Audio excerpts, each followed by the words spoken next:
like to be like transparent about like the price. I paid $300 for that song. Before that, I worked at the emergency room. I was one of the first people to get COVID out of my friends. Whoa. I was resuscitating a patient. Hi, I'm Coco Mocoe. You're watching The Middle Row. Today we are saving a seat for Ashely Kutcher and watching her music video for Boy from Carolina.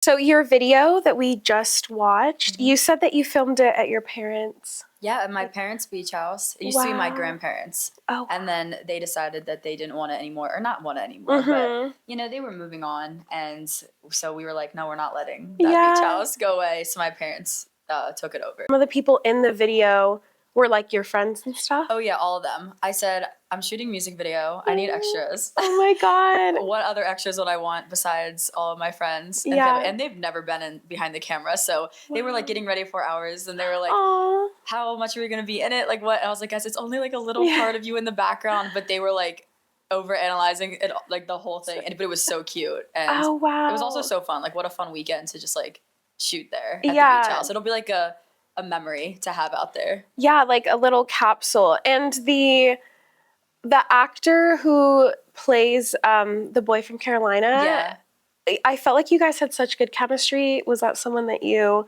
No, we just got him off a casting website and he showed up and he just had the best attitude and we're actually friends now. His name's Carson and he lives out in LA now. So he's going for the acting thing as well. And you know, he's an amazing guy though.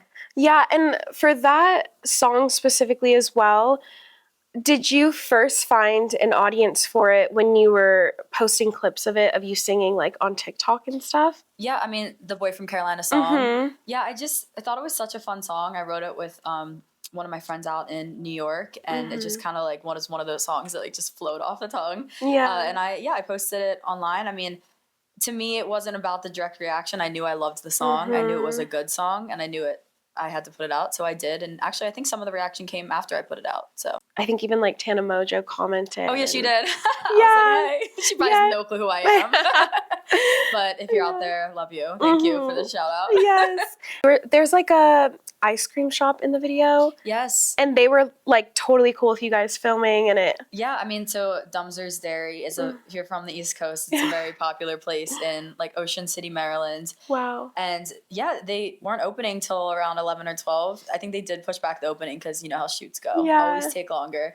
And I went in there and the guy was so nice. They wanted to take a picture, so we're up on the Dumser's wall. I believe it's the one in Ocean Pines. So if you're ever there, check out the little poster in the back. And we had ice cream for breakfast and it was amazing. Wow, because it's like the little things that you don't think of. When I was looking at the comments on the video, so many of the comments were like, oh, I recognize the ice cream shop. I love going there. Yeah. And there was one scene that stood out to me where you guys are like sitting in the truck and you were saying that was kind of like filming it was like funny and scary. Oh, yeah. And it was like the best shot though. I think it's just so good. Yeah, the shot is great. Yeah, it was interesting because if you see like we're following in another car. So we're in this one truck and then the other car is following behind us and all the guys are kind of just like, you know, trying to hold the camera up and be steady. And it's funny because like it looks great from this way, but what I was looking back on was like the guys just like standing like this, like filming us. So it was definitely, I mean, that's how it is when you're kind of like, I guess, acting. Yeah. You kind of just have to ignore what's going on around you and just focus on like what you're singing or saying or anything like that. In the moment. Yeah. And I just love over analyzing things. Like people are always like, oh, you're, And I felt like even that scene, because the song is like, you feel like you know someone or you see someone and then you find out they aren't really what you think. And like, even you guys being like in a truck and someone else is driving, it's like, you think you have control over the relationship and where it's headed. Oh, but like ultimately neither of you really knew where it was going. Yeah, no, that's so true. And again, when I wrote that song, it was about, I walked in that day with the concept of knowing somebody physically, but not at all knowing where their head's at. Wow. And so the whole song was just kind of, my goal was to describe physical traits of somebody. And at the end, you're like, I had no clue at all what they were thinking though, which I find such like a fascinating concept. So yeah, the song was never about one specific person or anything, but that line, Boy from Carolina, like flew off the tongue as like a physical trait. Yeah. Like all these, physical, where he is, like all of that stuff, like all these things I know about him, but I have no clue what he's thinking. Yeah. And so that was kind of the concept of the song, and the title just kind of, I loved the title, so we went with it. Yeah, I know. When I first met you earlier, I was like, is it like North or South Carolina? Like, I was so curious, and you were saying it was South? Yeah, so all my friends went down to South Carolina. Like, my best friend, my ex-boyfriend's from South Carolina. Oh my God. And just like, I just spent some time there. And yeah, I mean, not to like say anything bad about anyone. Yeah. But it was just something that I had experience with. It was something in my personal life. And it just, I know, I just liked how it sang too. And it was just how the song turned out, that's what I decided to go with as a title. Yeah, I love songs that are like based in a location. Like I'm from Long Beach, and Lana Del Rey has like an album that's dedicated to Long Beach. Did you know there's a town under Ocean Boulevard? I'm like, oh my God, like if she ever performs it in Long Beach. But have you ever performed your song in the Carolinas yet? I have not. I do want to go there. Yeah. I do. I'm definitely like trying to rep like the East Coast. Like that's where I'm from. Yeah. It's still a beachy town, but yeah, the reason this song was like, says Boy from Carolina was because it was just an experience that I had from visiting there all the time in college. It was like I would spend probably more time there than I did at my own college, like having fun, because it was just all my close friends were there. And so, yeah, I mean, I obviously love the East Coast though. So I'm actually repping the East Coast today. So this is Secrets. It's like one of the biggest bars, and it's in Ocean City, Maryland. And so when you saw in the music video, like us driving over on the boat, like it's right around there too. Well, I was listening to some podcast about your story, which I know you've probably told a million times, but I think it's so interesting that you were studying nursing and working in nursing like during COVID, and then you started like singing at bars. I guess I'll let you kind of tell the story of how this happened. Yeah, so basically that's all true. I was in nursing school. I took the practical route in college. My parents were, my dad's a finance guy and my mom's an occupational therapist, and I knew I didn't want to work a desk job. I was like, I need to be walking around. I can't sit down.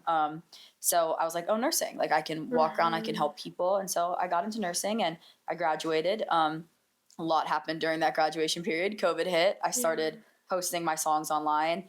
I was also, all this was at the same time. I was also playing at bars. I worked as a waitress for about 5 years throughout like high school and college. And then I got asked to play this bar in Baltimore, Maryland. And I was like, I denied it at first. I was like, no, there's no way I'm getting up there for 3 hours and playing a set.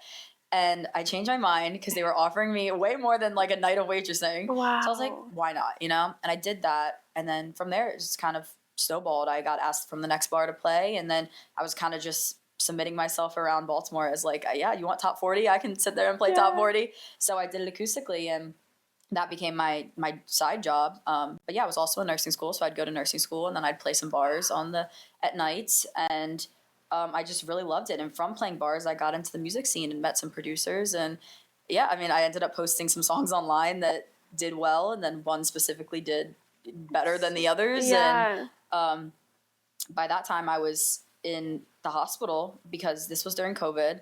So I was taking classes then online because they didn't want us in the classrooms, but they obviously were nurses. So they wanted us in the hospital. Yeah. So I was in the hospital, and I remember like just seeing my phone pop up, and I'm getting like record label execs like trying to get meetings. So I would go to nursing school one day, the hospital, and then I would go home and take like 4 to 5 like meetings for like record labels management. I had no clue what I was doing. My dad was on all these calls, and at the end of the day, I decided to go with music. Because it was kind of more of like a once in a lifetime dream opportunity that I had, and it was exciting to me. So I left nursing, and I have the degree. I have a BSN. I did not take the NCLEX, so I was a CNA working in the hospital, which is a certified nursing assistant. Okay. So yeah, I could go in and do nursing if I take the NCLEX, but I didn't because at this time I was like literally signing, and I was like, I'm not going to take the NCLEX. I should have taken the NCLEX. I really wish I did, and maybe one day I will. When it was like fresh on your mind and stuff? I wish I would have taken it, but it's okay. Things happen, That story feels so Hannah Montana-esque. Did you ever have like, were any of the people in the hospital that you worked with or around, were they like, because your song, Love You From a Distance, has almost like 100 million streams on Spotify alone. Yeah. Did anyone ever approach you and they were like, is this you? Not like, is this you? First of all, keep in mind, like, it was COVID. We were in full PPE. So, like, masks, like, you could not see anything. Yeah. You couldn't even, like, see our eyes. So, I wouldn't say I was, like, recognized like that. But when you work in a hospital, you kind of become close with, like, your coworkers and they learn more about you. And so they knew I was, like, online posting music and having, like, these songs out. And they're like, what are you doing here? And I was like, I'm just, like, I'm working. Like, so that was kind of funny. But yeah, no one ever like randomly would like came up and be like, "Are you?" You know, I wasn't at all famous like that. Still like not like that, but it was super exciting to have that all going on. And I remember the day I left my coworkers. I worked at a women's and outpatient clinic, which I absolutely loved in Maryland.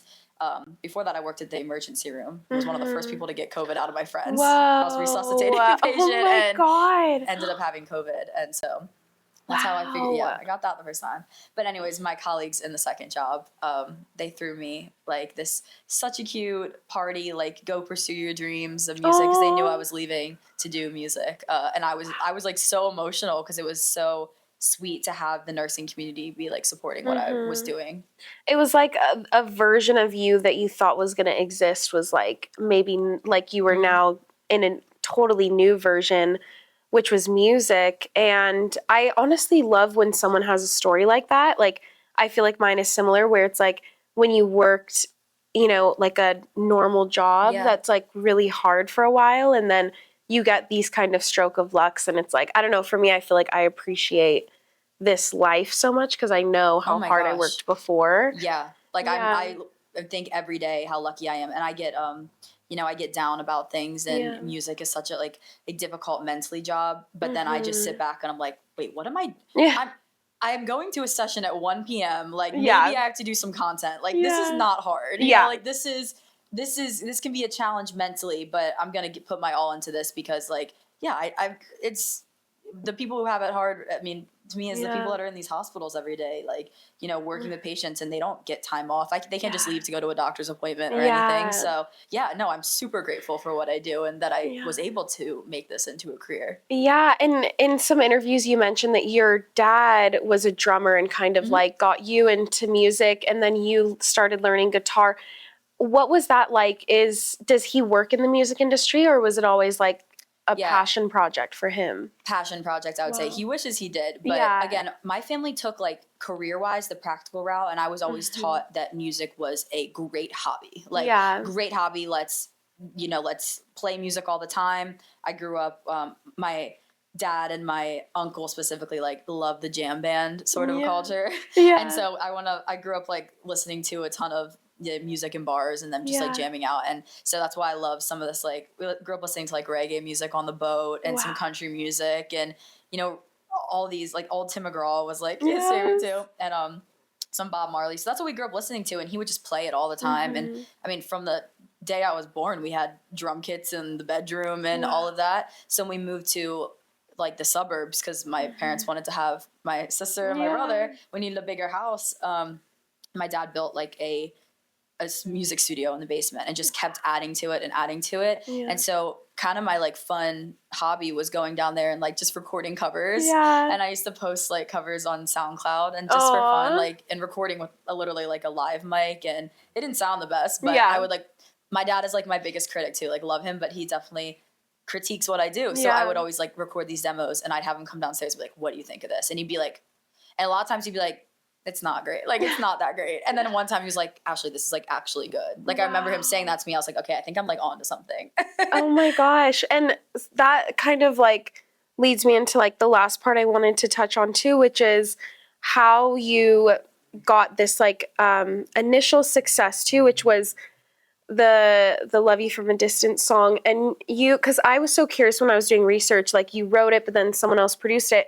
Did you meet the producer through doing the bar circuit? Like, because it's so well produced, and it's like, I mean, it was a hit song. So what was that like from writing that song to putting it out there and realizing that you had like caught lightning in a bottle? Yeah, so I used to produce some of my older songs with like a DJ that I found like just from the Towson area. Yeah. I mean, if you're in any like our college town was like a bar town. Yeah. So I just met some of the DJs and they were like just doing some stuff on the side and I was like, can you help? I was asking DJs to make this like very sad music and through playing the bars, I actually met my boyfriend who I'm still with right now, who will be playing with me on tour, which is exciting. Wow. But through that, I met his other friends and people. If I was playing the early acoustic show, the band was playing that night, so I'd meet them.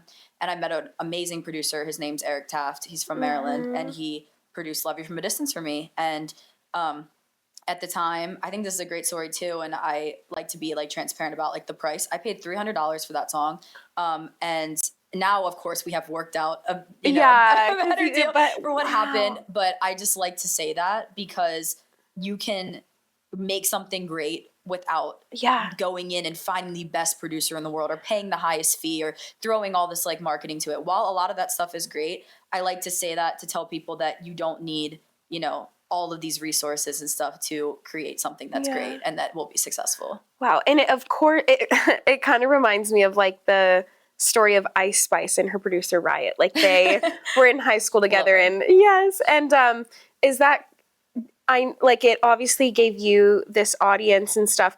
Did it also kind of like set him up? Do you think it's like it gave him the confidence or he was already doing it? He was already a great producer. Okay, like he works a lot in the like rock or like pop punk. Okay. So I was a little bit of like a different project with him, but he's had girls come in now and he tells me all the time, he's like, I had this girl come in because she knew I produced like for you. But he's in Maryland, so it's not as many like artists, like aspiring songwriters out there as much as there is here. Yeah. But I love the crew out there in Maryland. And no, he'd be good with or without me. But yeah, it was definitely like an exciting moment for us and like as a Maryland crew, Wow. I love like your love for Maryland too.